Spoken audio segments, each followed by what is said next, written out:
from me on my end. You're okay? Oh, we're good to go. Okay, great. All right. Okay, so I am here with Tommy Tallarico, CEO of Intellivision Entertainment. Thank you very much for allowing us to interview you. This is a really awesome opportunity. Well, it's a great opportunity for me to talk to talk to the indie developer community. So I'm just as excited. Oh, so do we have a couple of questions here? Actually, about 29 questions. I don't know if we'll get through all of them. All right, well, let's rock it. I'm Italian, so I am known to gab a bit. So yeah, that might be a 7-hour interview, but let's try to do it. Let's power through. Let's see what we can figure. I'll try to keep them small, knowing that there's 29 of them. All right, so the first question is, with regards to the Amico and Intellivision in general, what is your guys' indie game policy when it comes to having indie games be put on the Amico platform? Oh, I mean, we're, to me, and, I've been in the game industry for 32 years. And back in the old days, when I first got in the industry, it was teams of 4 or 5 people making video games for the NES, Game Boy, and then later the Genesis and Super Nintendo, Amiga, Commodore 64, Apple II. Like, that was the era that I got into into the game industry, late 80s, early 90s. And so for me, here we are 32 years later, and it almost seems like the industry's kind of come full circle where, here we are where you can have, great indie teams. We have a couple of teams where it's only 2 people on the team, programmer and an artist, and we're helping with design, we're helping with audio, we're helping, so we, and then we also have other developers that have teams of 15 people, but to me personally, I feel that in this day and age, as we sit here talking in 2021, and I would say this over the last couple of years as well, I think the best innovation, I think the most creative and innovative stuff is absolutely 100%, no doubt in my mind, comes from the indie scene, period, end of story, and that's where, Intellivision and Amico and kind of the ecosystem that an ethos that we've created is to nurture that, that's what we're all about. Look, we don't want to be like Sony, Microsoft, and Nintendo. We don't want to be like, Ubisoft, Activision, EA, where, they used to be the innovators, back in Nintendo's still an innovator in their own way, but you know what I mean? Like, in regards to game design and thinking outside of the box, Nintendo is the leader in that, in hardware for sure. But you look at a lot of the big console games, and it's Call of Duty again. It's a first-person shooter. It's this and that. It's the same types of games, and I don't think I'd be saying anything controversial by stating that. I think this is universally a held opinion, so I don't feel I'm saying anything crazy here. And I say a lot of crazy things, but I feel that, like, this generation, PlayStation 5, Xbox Series SX, to me, I think is the least exciting next gen console launch in my lifetime, right? And I'm 53 years old. I don't think that's controversial. I think a lot of people might feel the same way about that. Like I have a PlayStation 5 and I love Sony and I love Microsoft. I love them all, but I haven't really played my PlayStation 5 at all. And I don't get that like big excitement. Why is that, right? Well, is it the same games being cranked out over and over and over again? So I look at the indie scene and say, the best stuff, the most innovative stuff, the most outside of the box thinking stuff, absolutely 100% comes from the indie scene, and quite frankly has been for about the last 5 to 7 years. And when I talk about Intellivision Amico, I talk about that kind of stuff. Is we're outside the box. We're not the norm. We're not spending $10 million on projects. We want the innovation. We want the independent. We want the outside the box thinking. I mean, look at our controller. It's the craziest, wackiest outside the box. You know, it's not grips and a D-pad and buttons and no, we're the exact opposite of that. And I got to tell you, I cannot wait till more indie developers get this controller and imagine the ideas that they're going to come up with. We've created this, you know, ecosystem and technology, but what really excites me, and I've been saying this for 3 years inside the company, you just wait.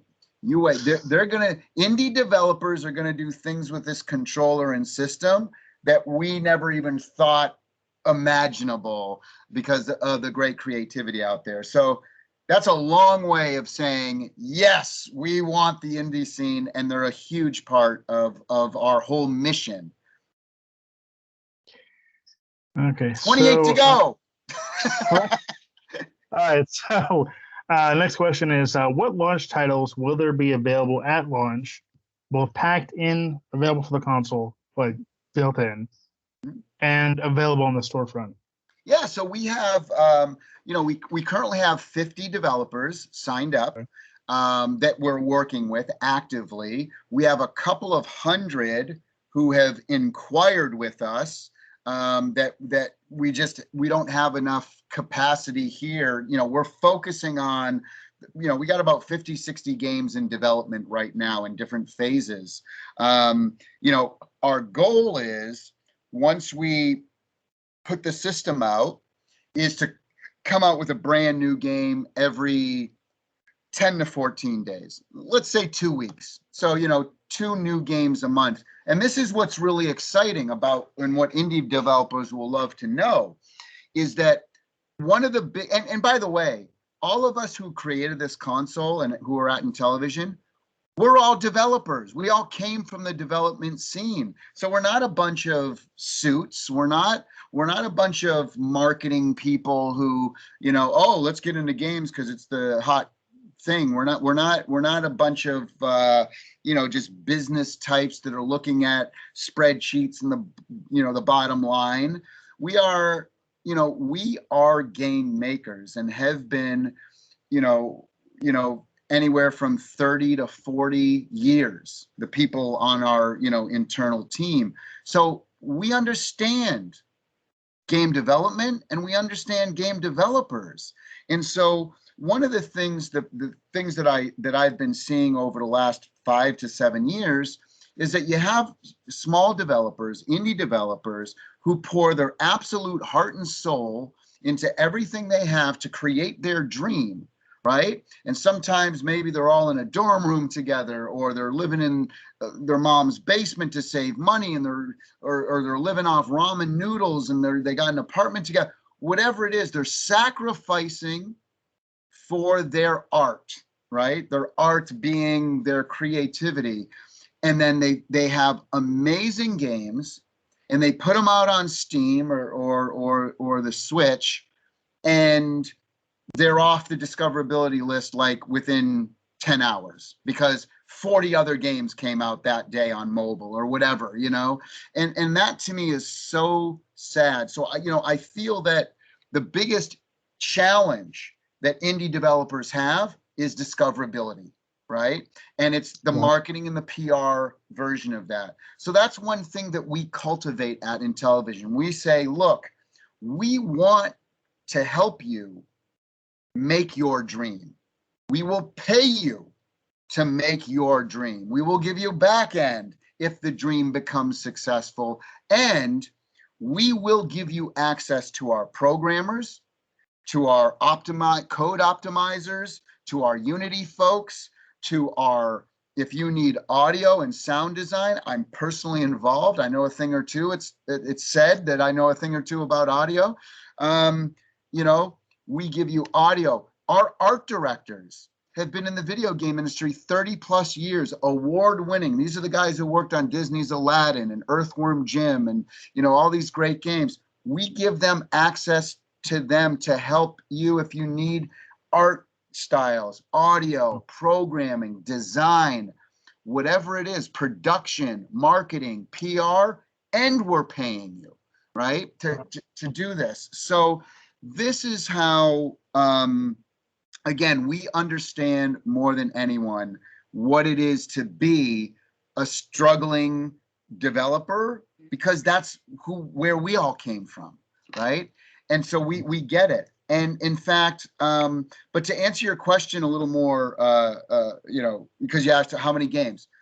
So we have 6-pack-in games that come for free. Full games are not demos or anything like that. They're full games. The ones announced are Astro Smash, Shark Shark, Farkle, Cornhole, Skiing, and a yet to be announced 6th game, which is a really extremely, charts off the charts. It tests off the charts in all of our focus testing as a great family party game. And so we're doing a special reveal of that with a big celebrity. So that's why we haven't announced it yet, because we're giving them the exclusive on that. But and we're going to say what the game is and how it plays and this and that. So there's 6 games. We're probably going to launch anywhere between 20 and 30 games on top of those 6.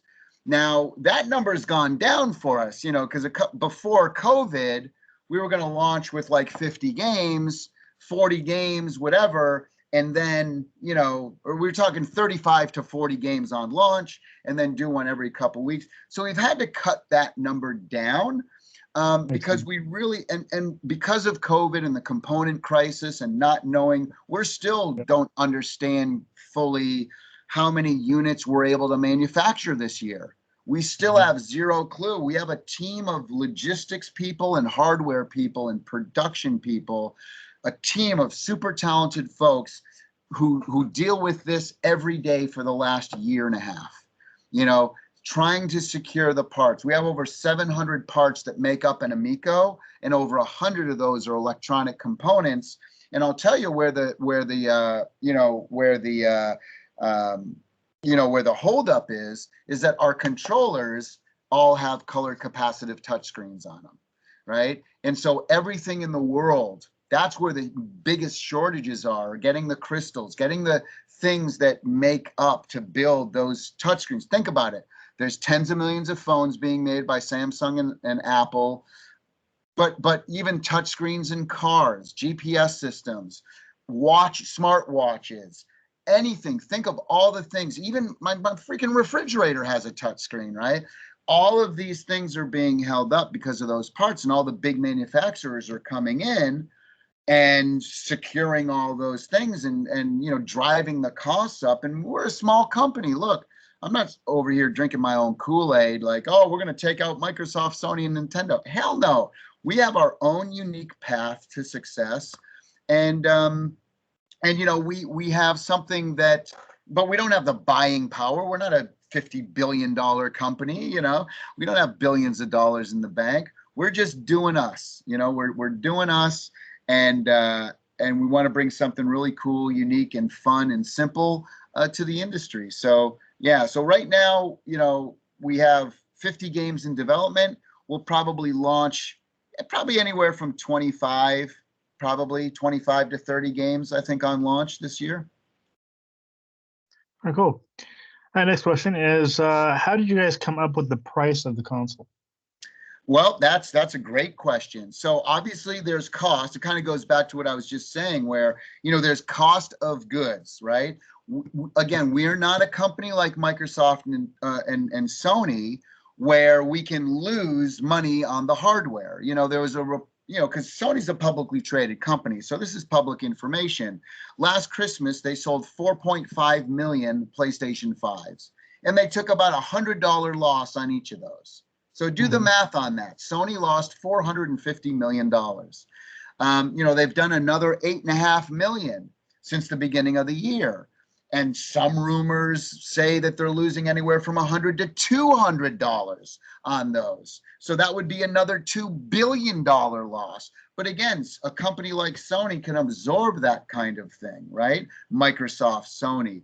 We're not like that. So we can't go out there going, hey, we're going to lose a bunch of money on the hardware and we're going to make it up on the software. But no, that doesn't work for us either, because as you're probably aware, all of our software, we're talking smaller games here. So we're talking, $9.99 or less on launch. So it's not like we're charging we're making $50, $60 games and have a huge thing there. No, we're economical, we're affordable for everyone. So it's important that we make money on a little bit of money on the hardware and a little bit of money on the software as well. So our game is more of bulk as opposed to quality.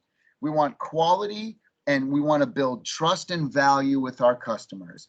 Because if somebody plays an Intellivision game and says, wow, that was really good, and I bought it for $8, $9.99 or whatever, and I got a lot of value out of that, and they have that experience every single time, well, then great. Then that means, oh, you know what? Another $10. I know I'm going to get quality. Boom, there it is, right? It's almost an impulse buy if they feel that every single game that we do has a certain quality and a certain fun factor that they can get into. That is so important, and that's what we're all about. Okay, that definitely makes sense. Will the Amico be supporting third-party controllers in addition to smart devices, smartphones, and the first-party controllers? So we have right now, right now for our developers, but we actually have, so you'll be able to hook up your mobile phone. This is our Intellivision app. So so right now, yes, you can hook up to 8 mobile devices via Wi-Fi to an Amico. The 2 controllers that it comes with are hooked up any physical Amico controller hooks up Bluetooth to the system. So you can have a combination up to 8 of controllers, any combination of, mobile versus, because when you look at our controller, it has a color capacitive touchscreen, gyroscope, accelerometer, speaker, microphone, right? And force feedback. So all the things that you're kind of carrying around with you already. So, and again, we're about affordability. So you download our app for free, and you can also use it as a mobile. You can use your mobile device as a controller. Now, it's good for party games and dice games and card games. I wouldn't necessarily recommend that action games are played on this, but we do actually have discs and buttons that you can attach to your phone to give you a little more tactile feedback. So that does, that's a possibility, or that's happening as well. But in regards to, will we let third-party companies do controllers for our system that are, as long as they have all of the things that are needed? Like we're not interested in have a traditional analog stick and a D-pad for our system. And the reason I say that is because our games won't work with it. All of our games are uniquely designed to utilize the touch screen, to utilize the LED lights on the controller, right? And so that's why I always say that, all of the games that we do are exclusive or have exclusive features. So there's been a couple of games, for example, made by indie developers, where they've put a version of it out on Steam or a version of it out on mobile, didn't do so well because of discoverability, not because the game wasn't great. And we then take those, add a bunch of stuff to it, and then make it unique for our controller. So it's important for people to recognize that the reason it's like, oh, well, can you just take an Xbox controller and hook it up Bluetooth and it'll work? It won't work, because the games that we're doing, you need the screen, you need some lights. Not every single one, but a majority, right? So we wouldn't want to sell somebody something that, well, I can use this controller, but it's only going to work with half the games or whatever. So, we have to be careful. But if somebody wanted to do a version of our controller and they wanted to do it a little different way, we'd have no problem with that. Oh, cool. Okay. That's good to know. In the games trailer, you guys showed what appeared to be remakes or reimaginings of Intellivision games that came out on the original console. Yes. Are there plans to bring the entire Intellivision library to the Amico as reimagined or remade titles? Yeah, exactly. I mean, there was 125 original Intellivision games. Out of that 125, we own about 80 of them. Okay. Meaning that the other ones were because it was like Tron Deadly Discs. It was a big license attached to it. And so we own, about 80, or like Activision would put out games, or iMagic would put out games, or different, like Pitfall, for example, which appeared on Intellivision, but we don't own that. Activision owns that, right? So out of the original 125, we own about 80 of them. And so, yeah, we will put as many of those most popular ones out as we can eventually. But we've also gone back and licensed the 12 best Atari games. And so we're retro reimagining those, again, exclusively for our system. Our version of Moon Patrol or Missile Command will not be anywhere else except on the Intellivision Amico. And we got other ones, like IREM for Moon Patrol, Burger Time, Bump and Jump, all of these types of big, games that we're retro reimagining. And for those people who like the originals, we're also going to be coming out with packs of those as well, a sports pack, an action pack, a learning app, a boards game, pack, sorry, not app, packs. So, 5 or 6 of our original games, sports games, packed into one. They're like 99 cents each game or something. Here's 7 games for $6 or something like that. We're going to be doing that, not at launch though, because we don't want people to get confused as to what we are. Oh, it's just some flashback unit or whatever. So we're going to wait a year or so. We need to establish ourselves as to what we are first, and then we can bring some of those old graphics back. Okay. All right. Question number 6 here. With regards to the controller, are there plans or were there plans to allow the controller to play games without the need of a TV, similar to what the Dreamcast did back in '99, right, the Amiico games, and the Wii U did with some of its games? Yeah. So, we don't really have a super screaming fast processor or anything like that in our controller. The controller is for to be a controller, not to be its own separate device. Now, that being said, we may have a few Easter eggs here and there. I'll leave it at that. But the controllers were never designed to be their own things separate of the console. They were designed completely to support the console and the games itself, not to do separate games on there. We could, very simple style games, and let's just say there might be some Easter eggs here and there that allow you to unlock maybe some original Intellivision games, as an example, so that you could sit there and play. But I do like the idea of, after you turn the game off, is there a way to continue playing, and then when you dock it again, now you have more mana, or now you have more gold because you've this and that. I love that concept. We're currently not doing anything like that in any of our games, but it's something that we're 100% open to. And again, if it was a basic thing, we could actually, it's capable of doing that. Awesome. I'll leave that to the indie developers to figure out for me. All right. Question number 7 here. In the FAQ, you guys mentioned that the Amico can't support original television carts at launch. Does this mean there will be an adapter to allow for this at a later date? It was, we looked into it. We looked into how much would it cost for us as a company to create something like that from scratch, a hardware thing that, because we do have a USB-C in the back of our, a mini in the back of our thing, so we can expand and for things like that. So, but we looked into how much it would cost us to do. And, for us as a big company, and to do it right, and to do the molds, and to do the runs, and to pay our, to pay our amazing hardware engineers and blah, blah, blah. I mean, it's something that would cost us hundreds and hundreds of thousands of dollars to create. And then we say to ourselves, how much is the cost? How much would we sell it for so that we could earn money? And how many people out there actually still have original Intellivision cartridges? And if you look on Facebook as an example, there's a great Facebook page called Intellivision Invasion. And it's a whole bunch of retro Intellivision folks, talking about the old Intellivision. They also talk about Amico there as well.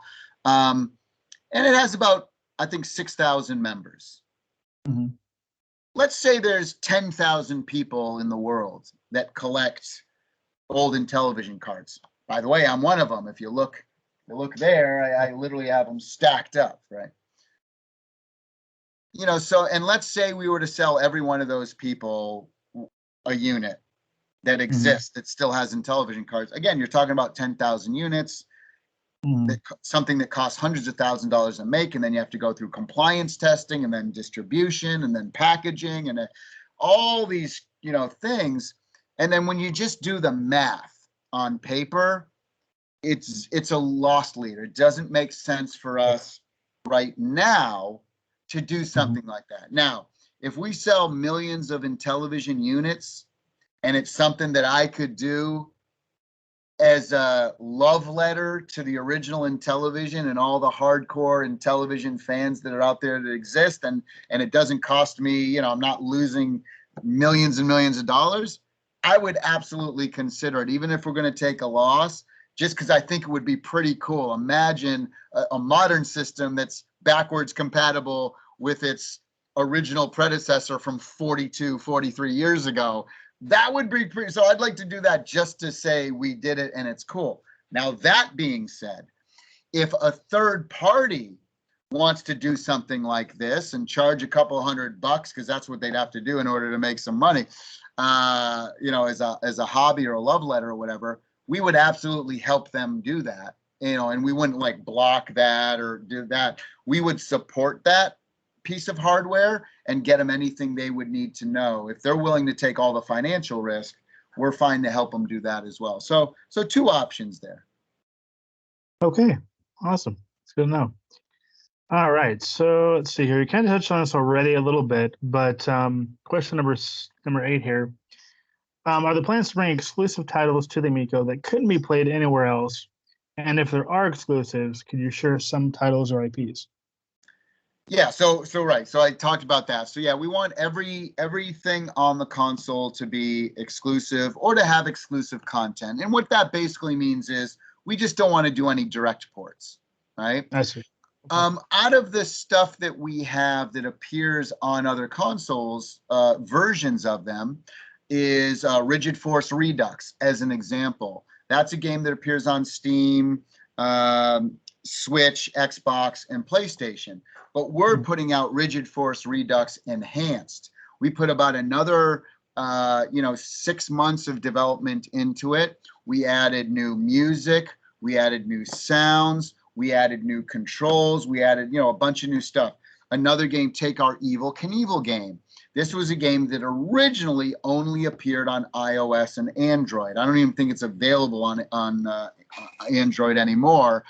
But we put a whole year more of development time in with those indie developers. And again, we paid them up front, month to month, to do this for us. And they're getting a royalty as well. The Knievel family is getting a royalty. And we put all the money up front. And what did we change? We added more vehicles. We added more levels. We added multiplayer. We added multiplayer as well to Rigid Force Redux. So Rigid Force Redux is a game that sells for $19.99. You can grab it for $10 on sale once in a while. But our version on Amico is $9.99 at launch, and it has more stuff than all of the other versions out there, including the Switch, PlayStation, and Xbox. So, but for Evil Knievel, we did more graphics, more audio, more animations, more vehicles, more levels, added multiplayer, et cetera, et cetera, et cetera. So all of that stuff is in our new game. And again, that was only available on mobile. So if anyone wanted to play it, you're playing on this little screen and no one's really watching you play. But the funny part about this game is watching evil crash. And again, even the animations and the characters, we changed, we honed in. We changed the way the cape animates in the wind. We changed how many articulations, because we use a lot of ragdoll physics. And the more articulation points you have, the funnier ragdoll physics become. So, you know, he didn't have a neck joint. He didn't have wrist joints. He didn't have ankle joints. So things like that, we added, enhanced. I basically went to Barnstorm Games over in the UK, which is the, you know, the indie developer of this game. And I said, guys, all of the things, I love this game. What if you had your dream scenario where you could work on this for another year and somebody was paying you to do that? Wouldn't that be something? Wouldn't that be great? And so that's the style. So I would encourage any indie developer out there listening to my voice right now, if you have a game that you've done on any platform, and it's easy, it's real easy to port over if you used Unity and if you did it on mobile. That's a huge, that's a huge leg up, And so if you've already done a game in Unity on mobile and you have ideas on how you wanted to make it better, and it's a family friendly, game that has co-op, or that you're thinking of adding co-op to, all of that stuff, if you're listening to my voice, reach out to us, give us a link to the game that already exists, and we can help to make that dream a reality. That's what we're looking for. Super quality titles, super talented people to help them realize their dream. That's awesome. That sounds really, really awesome. Yeah. Okay, so question number 9 here. Okay, so with the console being Android or Linux based and having an SD card slot, is the concern that the console will be modified to allow for sideloading games or ROMs? No. I mean, obviously that's a concern and people are going to hack it and this and that. But the way our ecosystem works, it would be very difficult to do that. And that's not a dare to hackers. I'm just saying that the way we've set up our servers online, and the way the machine has to ping the servers in order to get new games onto the system, it would be, and I can't really go into detail about it, because we have some patent pending stuff, and we have, things that are still happening in that regards, that we haven't announced yet in regards to our physical media as well as our digital media. But so is it a concern of us? Look, piracy is always a concern, right?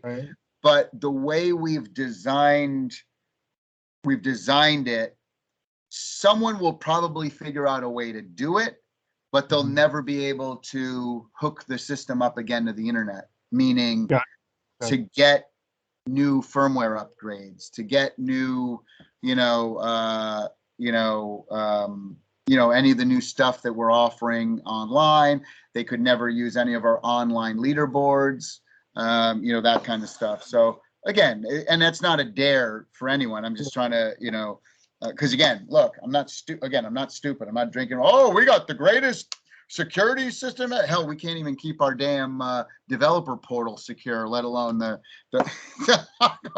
hardware to the console. There's always going to be holes and breaches and things like that. So, again, we're realistic. And again, we're not a team of 1,000 people here, folks. We're 55 super passionate people around the world, just trying to bring something beautiful and unique and fun to the game industry, Okay, and this kind of ties into the previous question, and I think I kind of already know the answer at this point. But the 10th question was, will the community be able to root the console, or is this something that will be looked into so that it can be prevented? Again, yeah, it would be, you could, if you wanted to, turn it into an Android device and not an Amiico, Okay, but then what the hell? Well, then just go buy a retro pie for $35. Like, why would you buy an Amico for $250 to dumb it down, right? So yeah, I don't, so that would be crazy, but you could do it. Sure, you could do anything. All right, question number 11. Will physical games be available at major retailers like Best Yes. Buy? Are you Yes. guys working with excuse me? Are you guys working with an existing company like Limited Run Games, or are you guys going to be publishing the physical games yourselves? We are publishing the physical games ourselves, and in fact, I'll give you a little bit of an exclusive here.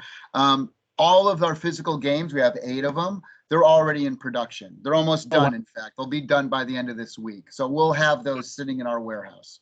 Yeah. Awesome. Okay. Cool.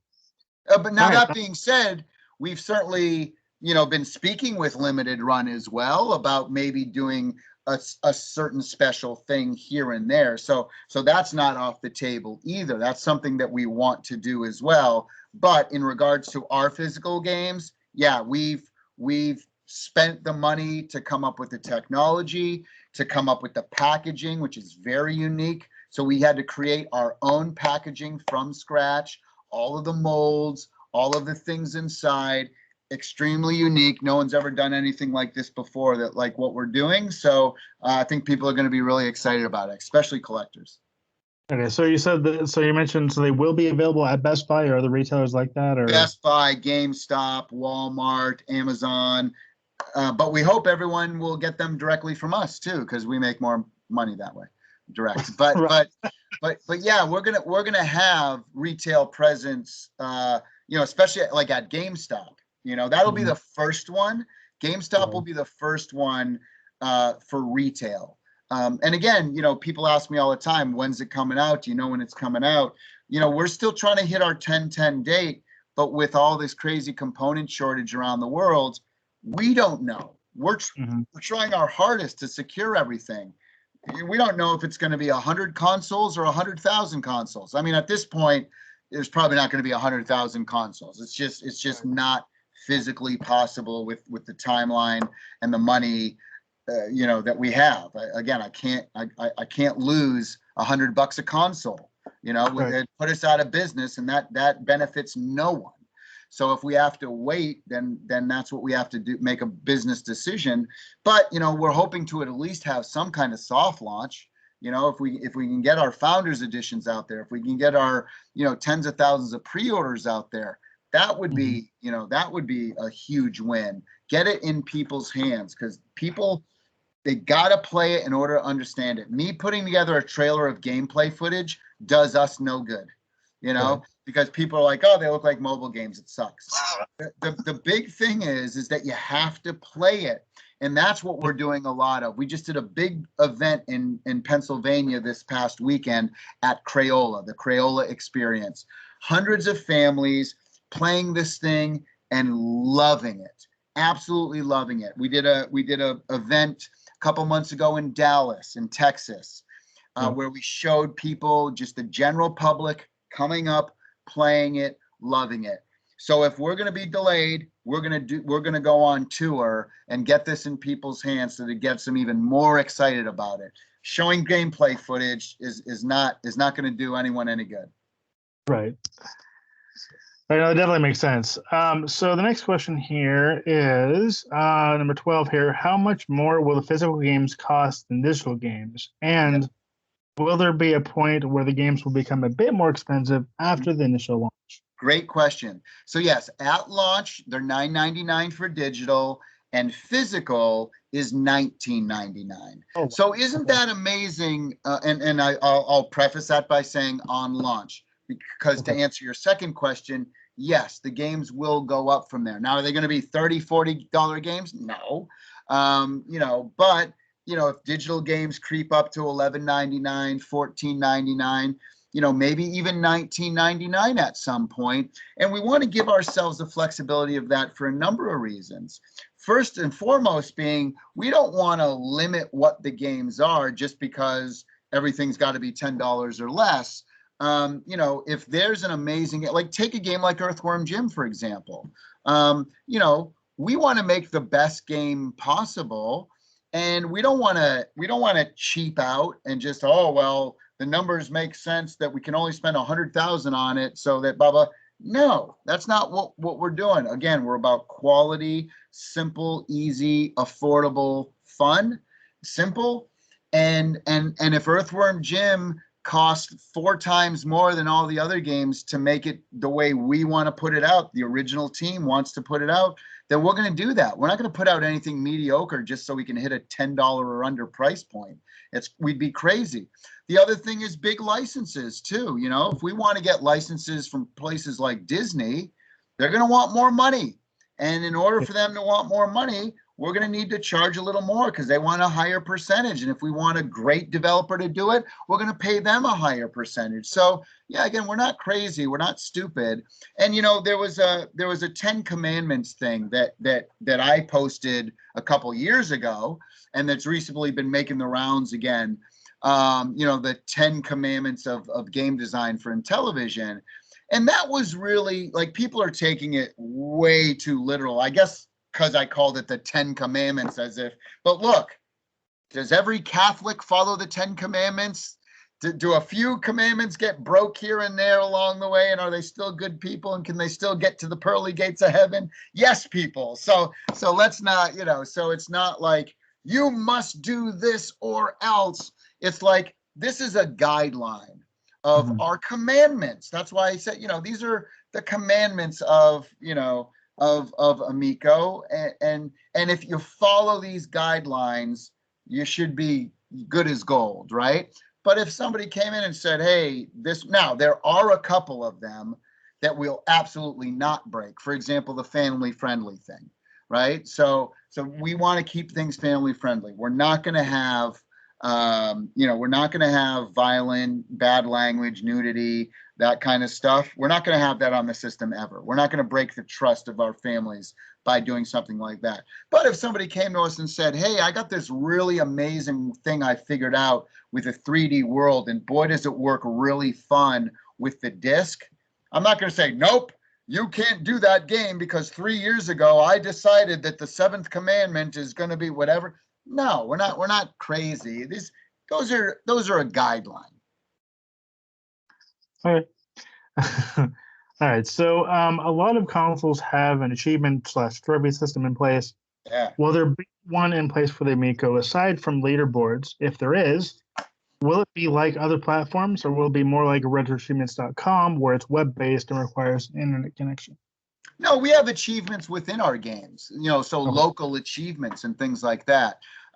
Yes, you mentioned, you know, we have online leaderboards which tie into our achievements. So our leaderboard system, you have the month, the year, and all time, and then you have your state, your country, and the world. So you can break down our online leaderboards by saying, you know, what is Ryan's score for Astro Smash in the state of California, or what state are you in?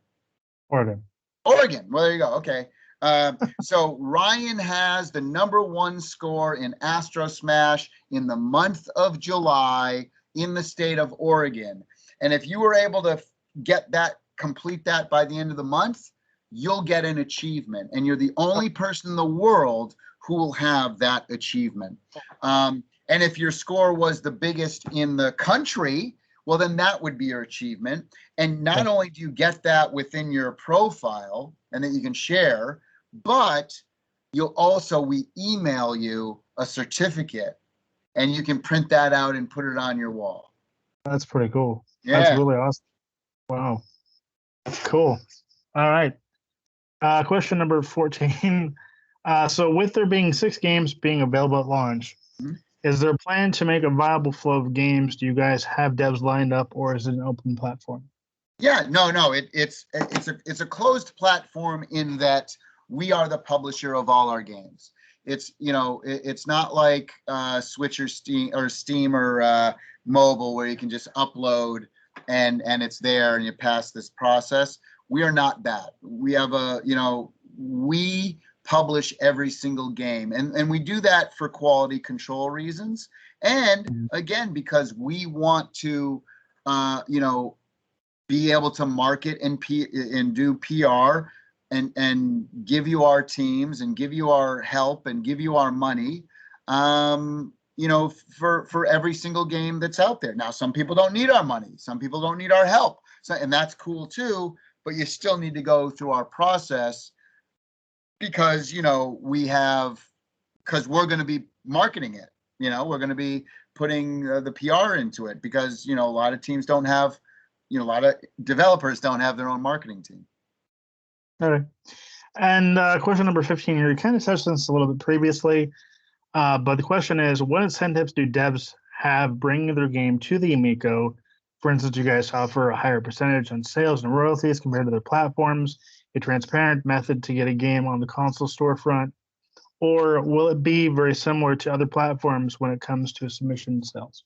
No. So this is the best part of Intellivision, and this is kind of some false information that was, when there was a hit piece that was done on us on that Ars Technica website, and there was all a bunch of misinformation on there, and this was part of it. And unfortunately, when you have a website as big as that, people believe this journalist who did not do the research, did not ask me questions, even when I asked him to ask me questions like you are now. You have more integrity, than they obviously did.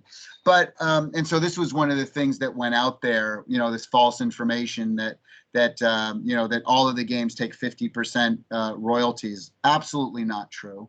And so what we do is we sit with the developer and say, what do you want, right? Would you prefer more money up front or along the way and a lower percentage because we're putting in a whole bunch of resources and time and money into it?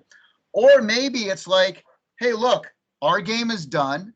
It's on Steam or mobile or Switch. Mm-hmm. We already know it's rocks and it's solid.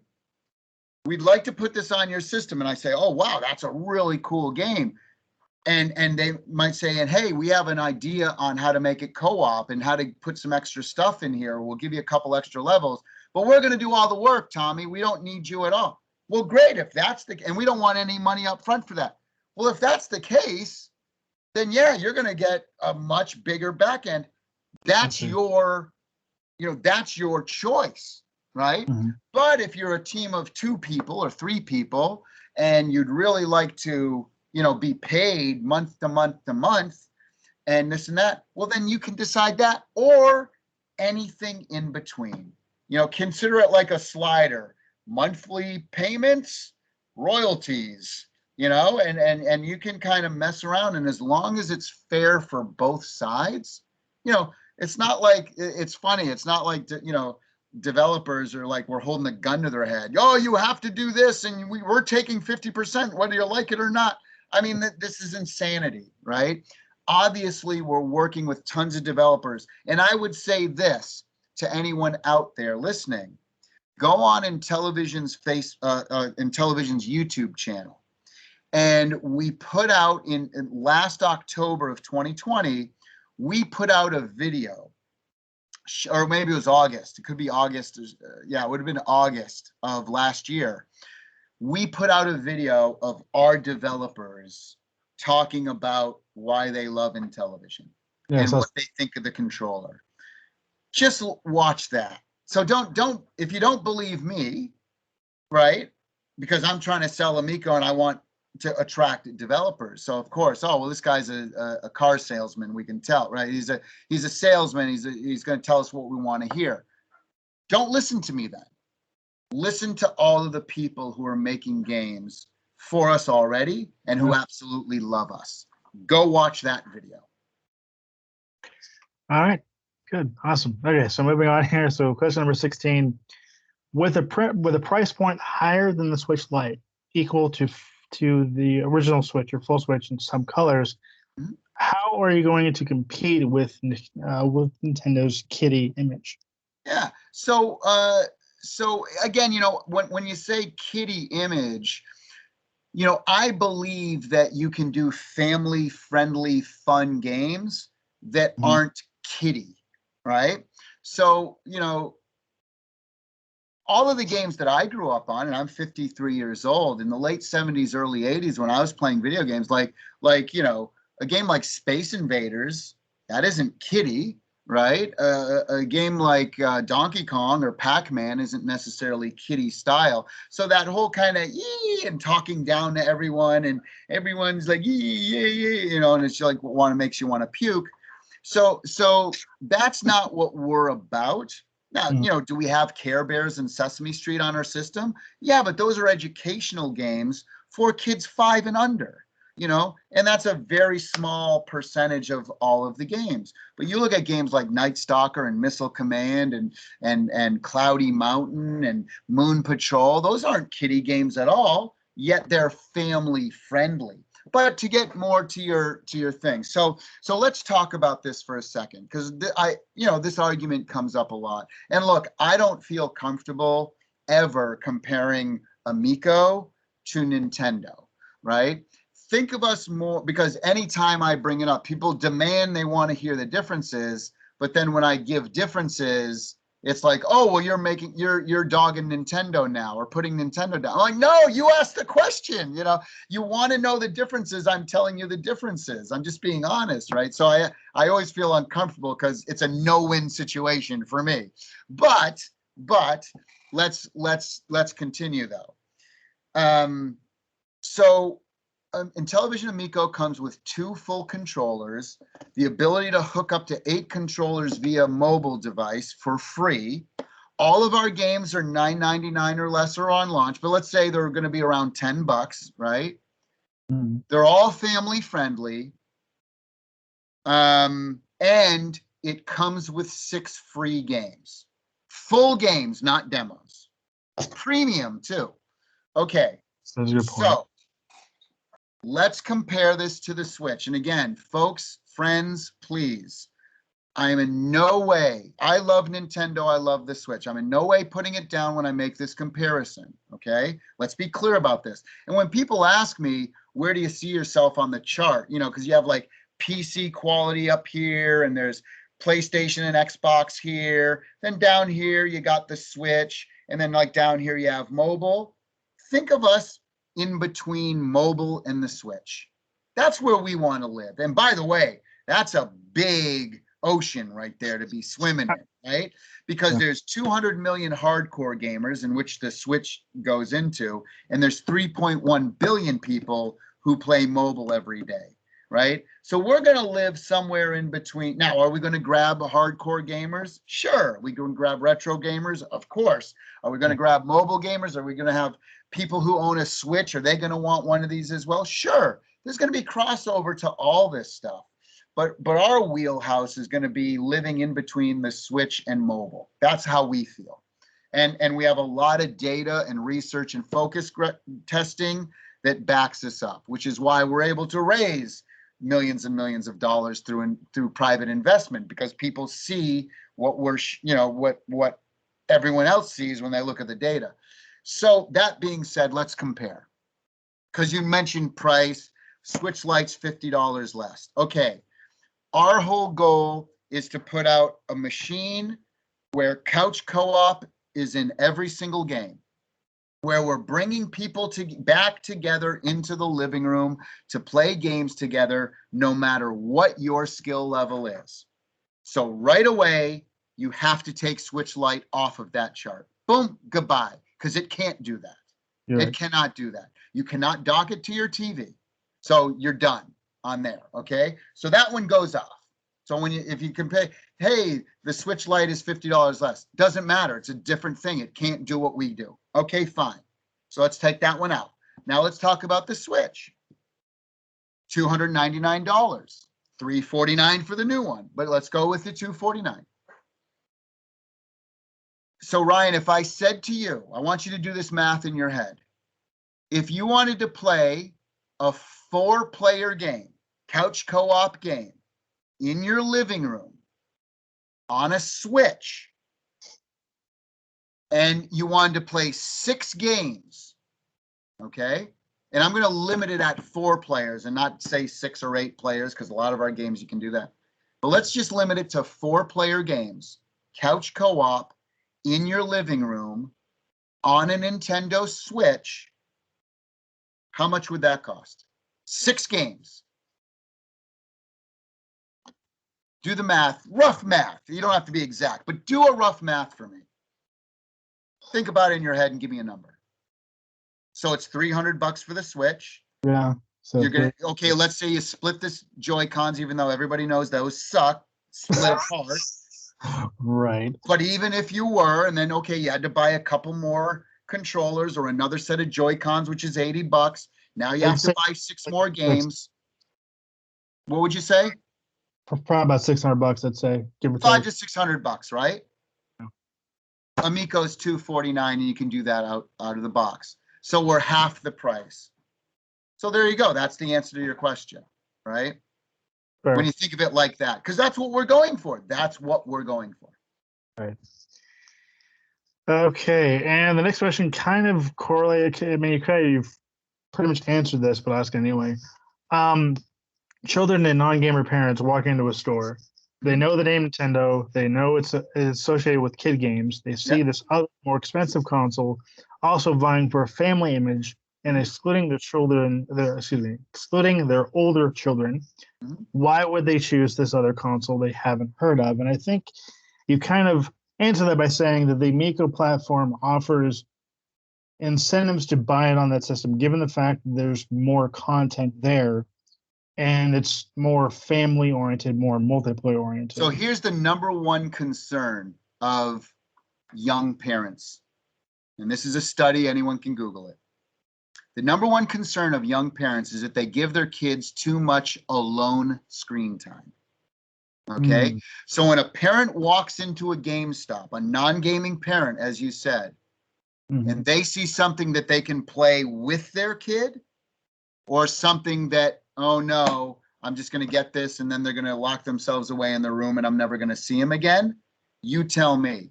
The other thing is you have to set parental controls on something like a Switch, right? And then you have to worry about online gaming and no predators there. And even things like Roblox and Minecraft on PC or mobile or whatever, right?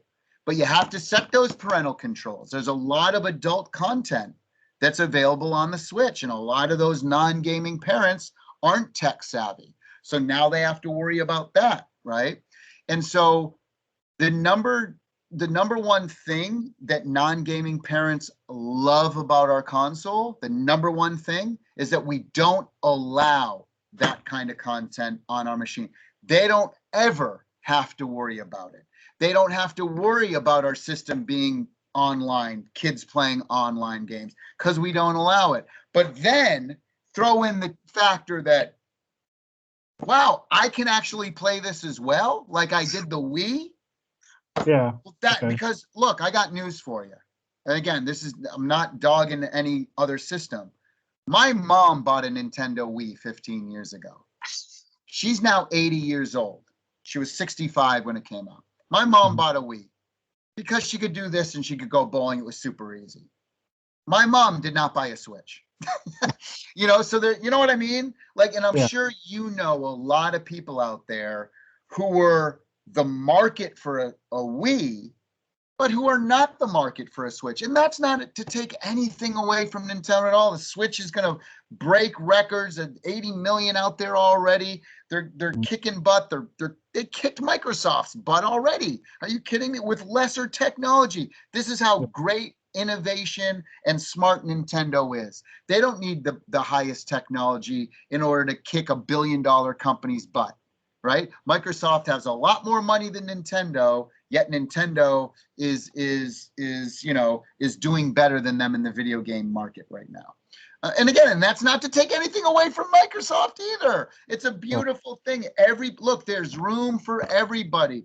There's room for unique things. What we're doing with Amiico is completely unique from all those other things. When people say, oh, well, it's like a Switch. No, it's not. It is not like a Switch at all in any way, shape, or form. It really isn't. Again, for the main reason you gave me 5 minutes ago when you said, if I were to play those games, it'd cost $600. And by the way, tell me what those 6 games are on the Switch that your grandma and your mom or dad can play with you. Because if you tell me it's Overcooked, I'm going to call you out. Well, Overcooked, that, and again, I love Overcooked and I love the developers. They're amazing, and it's not to disparage them in any way. I got to keep saying this because people will take what I say the wrong way, and I don't want them to do that. What's casual to gamers like us is not casual to my mom or to non-gamers. So when you say to somebody, give me a casual game for the Nintendo Switch couch co-op casual game, you'll hear Overcooked, you'll hear, Animal Crossing, you'll hear whatever, there's, even Mario Kart has become difficult, little square, little tiny thing with the analog stick. Even that, even though it's one of the biggest selling games, even that, like, again, my 80-year-old mom isn't playing Mario Kart. She's not doing it. Will she play a card game or a dice game or cornhole or bowling or shuffleboard doing this? Absolutely. That she can get into. But she's not going to get into Mario Kart and Mario Party. It's just not, and again, there's a lot of people out there that are like that.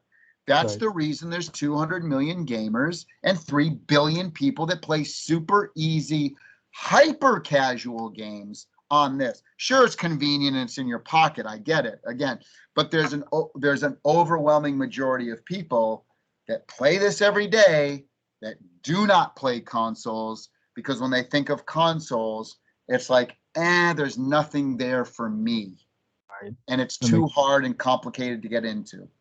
I mean, imagine this for a second, Ryan. And again, not to dog on Nintendo, but I'll put Microsoft and Sony in this as well.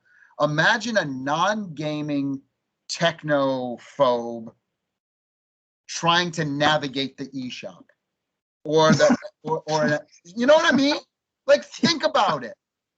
Think about that, right? And so it's not. We think it's easy as heck, and it's like, well, but all my friends, forget about you and your awesome awesome friends. I'm talking about mom in middle America, who's never played a video game system and maybe plays Candy Crush because it's easy. Think about those people. Not everyone is like you, right? So. Right, I couldn't possibly imagine my parents trying to navigate the Switch issue. Thank you. Right? That's all I'm saying. And that's not to put Nintendo down. It's not to put Microsoft down. I think all the storefronts have that issue. To some degree. Absolutely. I mean, discoverability. And again, this goes back to indie developers as well, right? If you're an indie developer and you put your stuff on the eShop, can we stop the lie for a second? Can we stop the facade?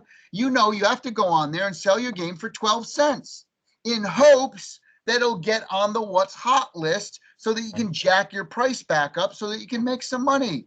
This is insanity, folks. Is this what the industry has come? And who gets the short end of that stick? The indie developer. The indie developer. They shouldn't have to sell their game for free or 1 penny just in order to hopefully pray that they get on some list. This is insanity to me. That is true, and I mean, I will say that Nintendo did a good job of kind of curbing that. They have put the stopgap on it, but it's still that's the biggest challenge for indie developers: discoverability. Mm-hmm. And I have played so many. I mean, I literally sometimes get tears in my eyes when I hear the stories of these indie folks coming to us like we risked everything we ever had to make this game, and oh my God, this game is so good, and it's so creative, and it's so like, this is how come people don't know about this? Right. And it's because it came out with 10,000 other games that week. Right, totally. This next question is my question. Oh my God, there's the voice of God. Who else is here talking to me? You never introduced yourself. Who is this? Yeah, this is Teal Summer Nights. I'm also here. Sorry, what was your first name? I go by Teal Summer Nights. Oh, okay. Yeah. Yes, Teal Summer Nights. Yeah, this is my question. This is what I'm passionate about. What accessibility options will the Amiico support, if any? For example, like text resizing, text resizing. What was the other? How about disabilities? Folks with disabilities, maybe? Yeah, things like that. Text resizing. God, what was the other one I had in my mind? Colorblind, color. Yeah, color blindness. Yeah. I can't remember. No, I get your vibe. I get your but vibe. yeah, things like that. Yeah, absolutely. I think the other thing was, and the question was, will there be support for third-party accessibility controllers? Do you guys have accessibility options within the controllers themselves? Yeah, if folks want to do that, absolutely, absolutely. We support that 100%. We're all about inclusiveness, not exclusive. Like not we're about, we want to include as many people as possible. And again, which is kind of our ethos, isn't it? Right? I mean, we talk about we're making games for people who normally don't play games. And so of course we want that to be accessible for everyone. And the great thing about our controllers, having the motion controls and making simple, easy to pick up and play games without instructions, no matter what your skill level is. The great thing about that is you can play a lot of our games with just one arm or one hand. You don't need the grips and the this and that. We absolutely do a lot of colorblind test stuff. So we make sure that the primary colors, like for example, and you can't cover every spectrum because, everything would be in black and white then, because, there's certain grades of color blindness, but doing things that like, avoiding the color green as an example, and going with like, if you have a choice, instead of being green or red, which everybody does, green is positive, red is negative, we do blue and red as an example, right? Okay. So we're, our artists and our UI folks are very, now the other thing in regards to text, it's funny you mentioned text size. Look, the folks at Intellivision, I think, a majority of the senior staff are over 50, over 40. And for anyone out there, and I know you guys don't have this problem, but once you hit 40, boy, your close-up vision starts to go. So it's like, I can't even read a medicine bottle. Like, boy, there's some important stuff on this shit. And it's like, I have to end up taking a picture of it with my cell phone and then blowing it up to even read it, because I can't even read it with reading glasses. So yeah, our fonts are big. Let's put it that way. We're always talking about that with our developers. Like, let's use up the whole screen. There's no reason to, well, it looks cool if you shrink it down. We don't care. Make it big. And we're always telling developers, make the fonts bigger. So yeah, we're absolutely open to that. And again, look, I'm not going to be, I don't want people to think, oh, he's just answering these questions for what he thinks he wants people to hear. Look, I'll be honest, we can't cover it all, but we certainly want to try, and that's my honest answer to that. But I know we can't cover it all. That's definitely fair. Now the other question that was posed, the other person here, Dylan, asked this. I know you're mentioning that the controllers have to have certain aspects, certain components. But would you guys make an exception to allow, say, the Xbox accessibility controller to be compatible with? That'd be great. Yeah, if that does that, because I saw the beautiful trailer that Microsoft did when that thing first came out. I mean, again, I had tears in my eyes just watching it. It was really amazing. But I'm not familiar exactly how it connects. Maybe you guys know and could help me out here. Does that connect Bluetooth or like USB or through anything like that? Like, how does it connect? Do you guys know? I don't. Do either of you know? Dylan? You want to pop up in the chat or something? Okay. I plug in stuff.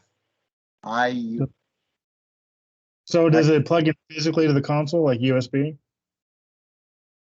Okay, USB. it's USB and Bluetooth. Then if that's the case, then yes, we could easily make that available on for Intellivision. Now, again, for certain games though, right? Because you have to have the screen. Yeah. You know, well, you don't have to, but a lot of our games are designed around the screen. So you might have to take a little bit of finagling. Like for example, if you have a jump button on the screen, we'd have to remap the screen. But if there was and that part's easy, you know, map it to a certain button. But if there was information on the screen, you know, I don't see why you couldn't have it where you could set the controller down so that you still saw the information on the screen, but then have the controls mapped somewhere else. That seems technically possible to me. So I don't see it being an issue. And that's just me without knowing the specs and everything. But I can tell you that you know, if it's Bluetooth and USB, then it's absolutely possible. And I'd love to do that. I'd love to work with Microsoft to do that. It'd be awesome. Okay, good. Okay, so that was question number 18. Okay, number 19 here. What game engines, and I think you already touched on this, but I'll ask anyway. Unity is most of them. A couple of games are being done in Unreal. I think we got a couple of games in Game Maker, and there's also a couple of games that are using their own proprietary engine. But I would say, you know, Unity is the way to go if you know Unity in regards to simple ease of use. Okay, so the full question was, what game engines will the Amico support, and what would you say to devs that want to bring their games to the Amico? So what you're saying is that Unity. it's a multiple. Anything's possible if you're willing to do the work. Yeah. Okay. So if you want to use Unreal, it's possible, but you'd have to do a lot of work to get it there. But Unity seems to be the preferred method out of, you know, the 50, 60 games we're working. I'd say 90% of them are done in Unity. Okay. All right.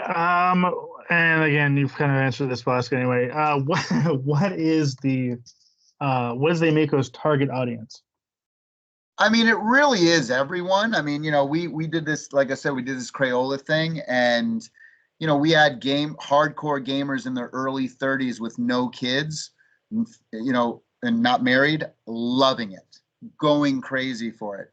But our initial go-to-market strategy is families.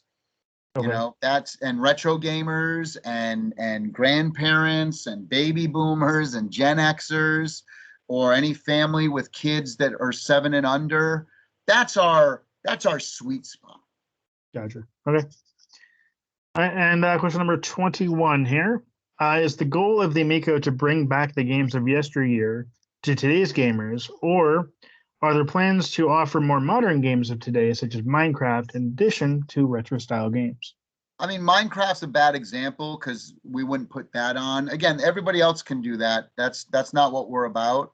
But it really is more of modern games, you know. Retro Reimagine only makes up 20% of our entire library. Oh, okay. So we have 20% are educational, 20% are Retro Reimagined. We have 5 categories. 20% are original IPs, 20% are sports and recreation, and 20% are casual board, card, dice, you know, word puzzle games like that. Those are our 5 categories. So Retro Reimagine makes up. Now, what I always say is we use retro sensibilities across all of our games. Simple, easy, pick up to play, don't need an instruction manual, right? So that kind of retro sensibility crosses over everything. But in regards to Retro Reimagine, no, we're a console that makes new and unique experiences. That's our, you know, main focus. Okay. All right. Question number 22 here. With the initial release date being in October, how close are you guys to meeting that release goal? I wish I had the answer. If I did, I'd be shouting it from the mountaintops. Look, you know, it's very challenging for any company, like I talked about earlier, it's very, very challenging. We don't know the answer. We don't know how many, we've been trying to secure parts since last November. We've been putting down millions of dollars to secure parts. But if the things don't exist, then they don't exist, so we're trying our hardest. We don't know how many we're going to get out and when. We just don't know. Okay, that's fair given the market of things today. I mean, I hope worst case scenario, I hope we soft launch it in October. Even if it's whatever, 500 units or something, we got to get them into the hands of people. That's worst case. Well, I guess worst case scenario is we can't do any. But again, to me, I hope at least we get, we have 2,600 founders editions. Like, I hope we can at least get out hundreds of units in the hands of the people, and that's still crappy to me, but and we're not even thinking that. Well, I mean, we have backup plans for that, but we're still trying to produce tens of thousands of units by October. That's our goal right now. But I'll be honest, I'll be transparent. It's slipping away from us, Right. Just because they just don't exist. And the ones that do exist make us it's a massive loss for us. So we can't produce 30,000 machines, take a $200 loss on the hardware, because then we're out of business by Christmas. And again, what good does that do anyone? We have to manage the company, and we're in it for the long run. We're in it. We want this thing to be around for the next 7 to 10 years. We want to support this, right? So look, if we have to walk before we run, crawl before we walk, we're okay to do that. We'd rather do that, do it slow, soft launch it, get it eventually into retail stores, boom, boom, boom, when the component and industry is not in crisis and it goes back to normal. If that's what we have to do to survive and be successful for everyone, then that's what we're going to do. We have to do what's right for the company, for the consumers, for the developers, and for our investors. That's what we have to do right first, not some hater on the internet. I totally get that. All right, so next question here. So we have seen videos of people playing the console with controllers and smartphones, which is awesome and great. Yep. But is there a chance we could see some of the interface or maybe even physical cards we've been hearing about? That's something that we want to do with a special thing. See, when you're new like us and unique like us, we have certain opportunities to make some noise with famous influencers, but we have to give them exclusive things, right? They want an exclusive thing, whether it's a TV show or a YouTube channel or a big website, whatever it is. So we have to hold things back. And I understand it. I get it. Everybody wants to see everything now. And if I don't show everything now, the first thing they're like, oh, he's hiding something. No, like I mentioned to you earlier, our physical media is already in production. It's going to be in our warehouse, shrink wrap, done. I haven't shown anyone that because we need to do it when the time is right. The other thing I don't want to do, again, let's think of this from a business perspective and the company's perspective. The other thing I don't want to do, let's say we're able to manufacture 20,000 units this year. Well, we already have more than 20,000 pre-orders. So that means there will be 0 on the shelves. Why would we pull big marketing levers if we don't have anything to sell? Right. That would be really stupid from a company's perspective and a company's standpoint, right? So it's hard for us to pull the trigger not even knowing how many units we're going to have in the market and when. This COVID thing has thrown a spanner in our entire rollout and platform, and it has for over a year. And will continue to do so, right? These are unprecedented times, and I would only hope and pray that people can at least look upon what's gone on over the last year and a half and maybe have a little sympathy to say, gosh, imagine trying to put out a brand new product throughout all of this, you know? And so there's a lot of people out there who are so quick to attack us and be negative towards us. But it's like, folks, put yourselves in our shoes, for crying out loud. And just because we don't show something, it's not because we're trying to hide something. It's because from a business perspective, if we show you, I could show you the UI right now. I could spark it up and show everybody. Now we lose a big opportunity that we have with somebody big because they want to be the first to do it. And so instead of getting in front of 10 million people, okay, I showed it early. Now the haters who aren't going to buy the system anyway, you know, they're going to come up with some other new thing they're going to be complaining about anyway. So it doesn't even matter. 500 people see the UI now, or a couple thousand, and now I lose that opportunity to get in front of the tens of millions of people who are our target audience. I'd be insane to do that. So hopefully that explains it a little better. People can maybe start to think about putting themselves in our shoes. And by the way, can I just say this too? When I say hater, I'm not saying that people who are critical of Amiico or who don't like Amiico, I'm not saying they're haters. I'm not. This system isn't for anyone. Again, I'm not over here drinking my own Kool-Aid. Oh, this system's for everyone. Everyone's going to love it. Look, there's people who hate Nintendo. There's people who hate Sony. There's people who hate Xbox. There's people who hate Amiico. I know this. So when I say haters, I'm kind of referring to a small, very small group of people who go out of their way to spread lies and misinformation in hopes that they destroy us. That's a hater. Somebody who looks at Amiico and goes, those games look like crap. They look like Flash games. I don't like the controller, or they look like mobile games, and it's $250, not for me. Totally fine. Totally okay. Absolutely. You're not a hater.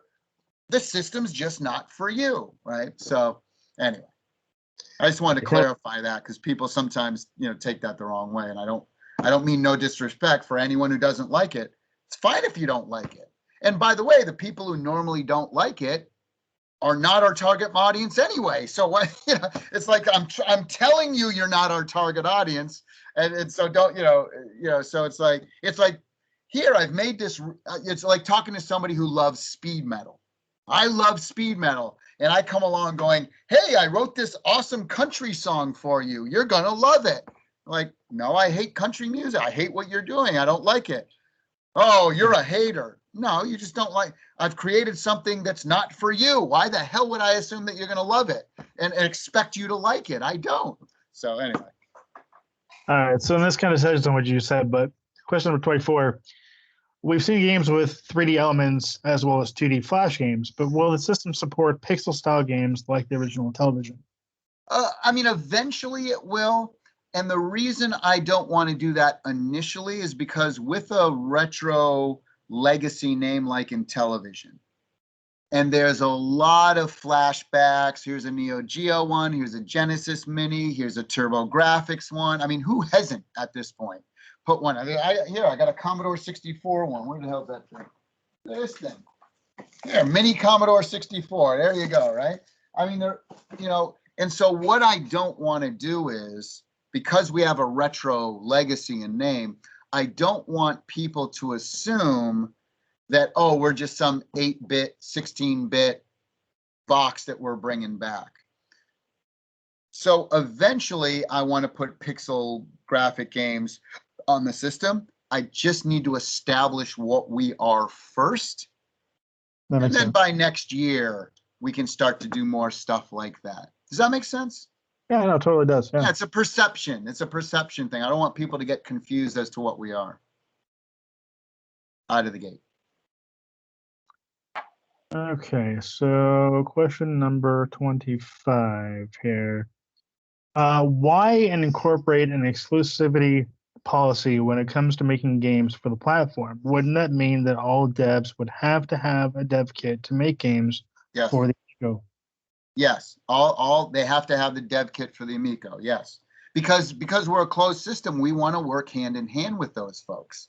right? We want to make something cool and unique and fun. Look, if we were just a system with a whole bunch of ports on it, why would people, then I would make the argument, why would anyone want us when Switch already exists?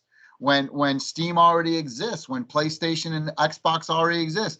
I'd be an idiot if that was my thing, because then I'd be like, oh, well, we can compete with Switch. We'll just take all those games and put them on Amico. Hell no. You think I can go up against Nintendo? Are you insane? Right? So we have to carve out our own little thing here. We have to follow our own unique path in order to come even. And I always say, look, we're not trying to compete with those people. We just want to do our own little thing. If I started porting every single game that they can get on more powerful machines, what good does that do us? Right. Zero, right? Right, that definitely makes sense. Okay, next question here is, do you have plans in place to allow devs to port the game to Amico using existing dev tools, or will they need to purchase dev kit to do it? Well, here's the great news. I'm glad you brought that up. So here's something else that's extremely unique about Amico and Intellivision, and how again, we come from a game development standpoint. We were those all the indie devs that are now and scraping to get by, that's all of us at some point, right? So you know how much we charge for our dev kits? $0. We give them to you. What? Yes, we don't charge for our, this is Ryan, I'm glad you asked that question because we almost didn't talk about it. This is why we are so different. We give you the dev kits. We pay you to make your game. That is huge. Wow. That is incentive right there. Yeah. That is awesome. Okay, so well, I guess that kind of answers the next question, which is, a developer wanted to get a dev kit, how would one go about getting one, and what is the price point? So if they're free, it's just a matter of asking, hey, I want to develop for Amico, can I get one? Well, no, it's I mean, we have to form a partnership. We don't just pass them out willy-nilly. Gotcha. Email developers@intellivision.com. Okay. Let's meet, right? We have a whole team of folks. Send us games that you've done. And again, we have to sign an NDA, which, a mutual NDA that protects both sides, because we don't want you to show us a game and then we're already working on something similar and then it becomes a legal thing. No. So we sign an NDA. Don't send us anything proprietary yet. Just reach out to us, sign an NDA, talk to us about your thought and idea or whatever. Send us, then sometimes you send us a video on this and that, and then we can start, wow, this is a really cool concept. Let's figure out a way to work together. Then we start talking about budgets and timing and numbers and royalties and percentages and this and that. And then we start working it. Then after all that's done, then we send you a dev kit.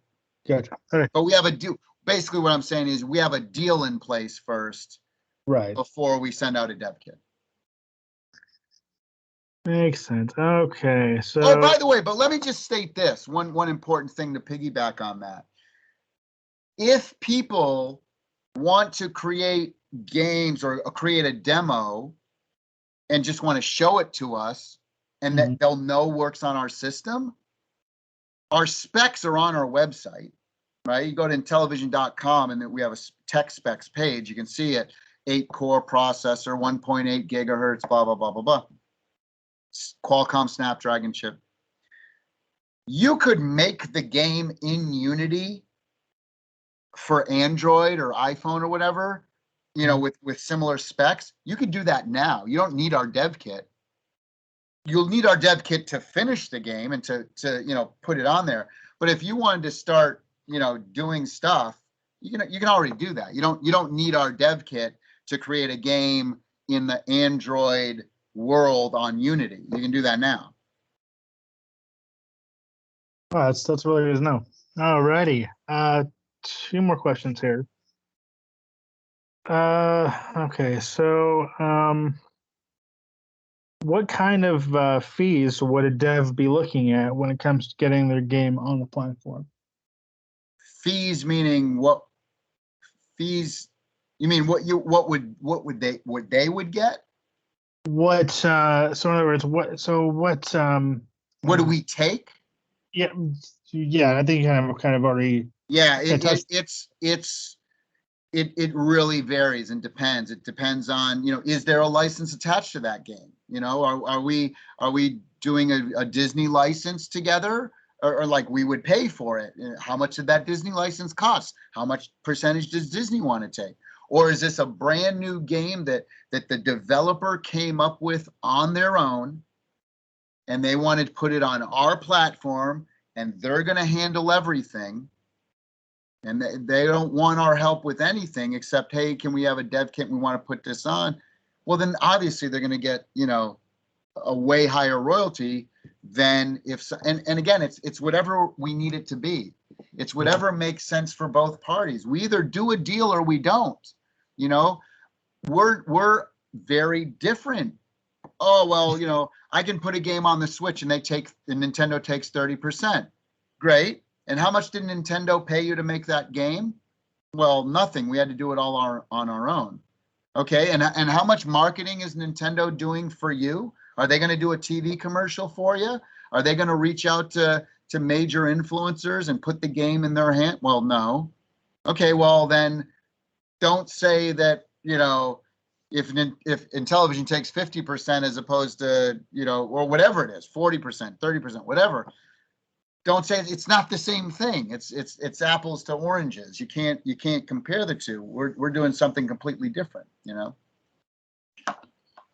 last question here, and I think this kind of ties into the previous question. I think we've gone over it for this entire duration here, but there have been reports that you guys will be taking 50% of third-party game sales for Right. those that are sold in Amico. With the debate being that even 30% is too high, is there justification for taking nearly double the industry standard, or are these reports inaccurate? Yeah, it's an unfair question for all the reasons we just. I mean, I don't want to say that. I don't want the person that asked that to feel like they were being unfair to me. That's not what I meant. I meant it's unfair to compare the two. You can't say Intellivision's taking nearly twice as much as everybody else. That's not true, given the circumstances that I just laid out, right? That I just mentioned. It's not apples to apples. It's completely different. And in fact, it's a whole hell of a lot better. A whole hell of a lot better to put your game on Intellivision Amico than any of those other platforms. If you are, we have one developer, we have one game that we're working on, and it's one person. But we're supplying the production, we're supplying the budget, we're supplying the marketing, we're supplying all the licensing, we're supplying the audio, we are supplying the music, we are supplying everything. But it's a really brilliant guy that is an absolute programming genius who had this incredible concept, which, by the way, I saw on YouTube as a demo. I reached out to the guy and I said, I want that on our system. And it's one person making a game for us, and he couldn't be happier because no one out there is doing what we're doing for him, and it certainly isn't Microsoft, Sony, Nintendo, Steam, Apple. It's not, none of those folks are reaching out. It's not EA, it's not Activision, it's not Ubisoft. Right? And again, not to put those companies down, it's just not what their focus is. Our focus is finding and curating amazing, unique indie projects. That's our whole bread and butter, right? So anyway, yeah. I can't believe it. We got through them in under 2 hours. This about an hour and 40 minutes. This is amazing. This is a first for me. But there were great questions. Thank you. Yeah, it definitely sounds like this is this sounds like this is the indie platform. I mean, this feels like, your guys' console, your guys' ideas, they feel like the what we as a team do for indies, you guys are doing on a platform level, and that's just amazing to me. Cool. No, I appreciate that. Spread the word, please. Because yeah, again, unfortunately, there's a lot of bad information out there, you know, and it sucks, right? Because that misinformation, obviously, it doesn't benefit us, but you know who it hurts too? You know who it hurts? It hurts the indie folks, Right. you know, because now they have a negative reaction. So something that could have been great for them, they don't even look into now because they believe this false narrative out there, right? And so that sucks for them too. So for those people spreading all that stupidity, you know, consider that for a second, right? You're not only hurting us, you're hurting people that could, something like Amico could really be, look, we have, not only do we have 55 employees, like I said, we're paying over 50 developers right now, right? We have 50 developers working on 60 games.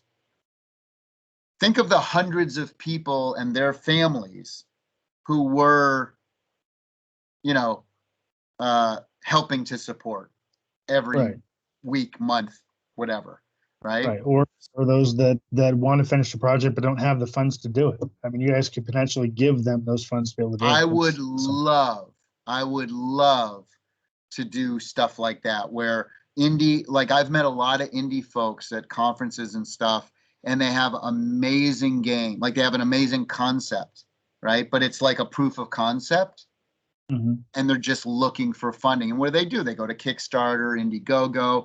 Then there's the pressure of having to, you know, send 6,000 things to the post office, and you know, and then it's and the pressure and everything. Wouldn't it be great if there was a company out there where all they did was fund indie projects and help you with market and provide marketing, provide audio, provide optimization, provide the dev kit, provide public relations, provide audio, provide art direction, whatever code, whatever you need, we'll give you.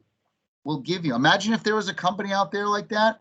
Well, folks, it exists, and it's called Intellivision. So come and join the party. Come and join the Intellivision family. We'd love to have you. That is awesome. That is really, really cool.